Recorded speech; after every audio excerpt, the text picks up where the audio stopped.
But anyway, this day I had remembered that because we played rugby at Annandale, and I had remembered that the rugby ball, my own particular rugby ball, I had left it um, in the school playground round by the bicycle sheds.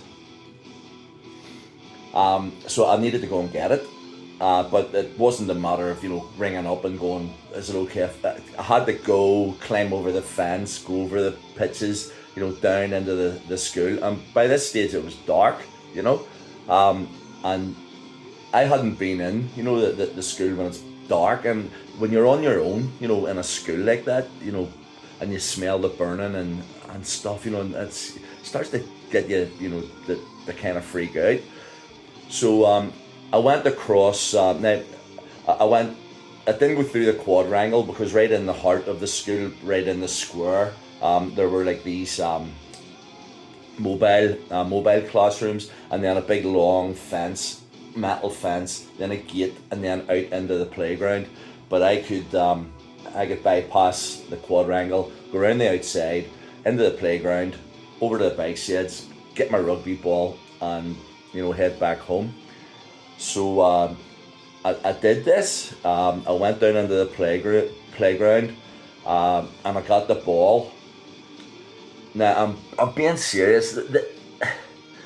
This is nothing to do with imagination or tricks of the light or whatever. But I was walking up towards the quadrangle because I thought, well, it would be quicker to go through there.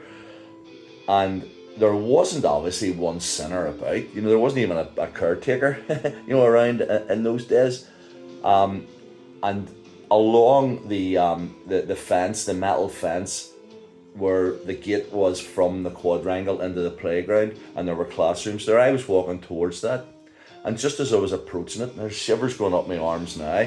I just heard the clunk, clunk, clunk, clunk, clunk, clunk, clunk, clunk, clunk of a boy, obviously it was a boy because Annandale was always a boys' school, clinking a stick, along the railings, the clink, clink, clink, clink, clink, clink, clink. And I'm standing there with my rugby ball, and I'm looking, and it wasn't dark or too dark that you couldn't, I could see that there was no one there, but the noise was coming from the fence, and I didn't see a single thing. Oh man, the shivers are still going up, but and it just sounded like the way a kid runs a stick along, metal frames. And I got that ball and I turned around the other way and I ran back up over the pitches, back through Carlin, over the fence, down the Rosetta Road, down Cuneen Way, as fast as I mean, anybody seeing me, would have been thinking that I was just practicing rugby because I had my ball, but I was running faster than I ever did whenever I played a game. So, wow. So, I mean, obviously I didn't go back. I went to school next day. And sort of and told some of the guys, and they were saying, yeah. I mean, like there were kids killed. Whenever the fire, happened or whatever, maybe. But it's just one of those things, and you can't explain it.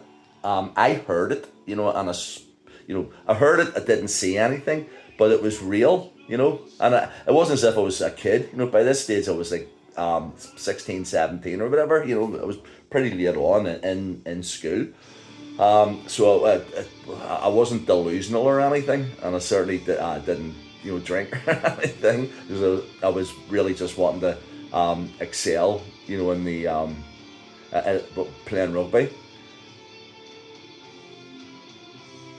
But that was that experience anyway. So the guy who I'm hoping to meet him, actually, not in the not too distant future, because the guys who I was speaking to in Dundallah, they know the friend of mine, Mark Gilmore, Merv, who he was a really good footballer, but he was in my class in school, and he had a job in, if you can remember, Caroline Music in Garfield Street, and so Mark got me like a Christmas job, because we were both still at school, and it was like, I don't know, £6 a day or something like that.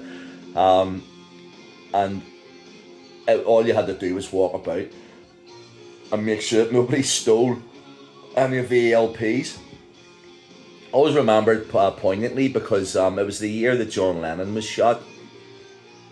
And the album, I can't even remember exactly what it was called, but it was flying off the shelves anyway, and so there was a big steady demand of people. And Robin, called Guy Robin, that owned that owned the store, Caroline Music, and I remember him jumping up over the counter and running outside and running up the street and then grabbing this guy and bringing him back. And the guy had about 5 LPs, no CDs or anything in those days. It was just all LPs and maybe tape cassettes. But this guy had stolen, and I always remember Robin coming into me and saying, "John, you had one job," and I'm going, "Yeah, but I mean, I'm looking down here. This is you had your territory, so wherever he stole the albums from, wasn't part of my patch, sort of thing." But I didn't want to get Mark into trouble because he had to work there all the time, and I was just there for a few days, sort of thing. But Caroline Music, maybe after Robin sold it, it became Rip-Off. If a lot of you remember Rip-Off in Garfield Street, so it became the hub for people to go along to and buy, cool clothes, with shoes, boots, studs, leather. It was a heavy metaller's paradise. It was a punk rocker's paradise.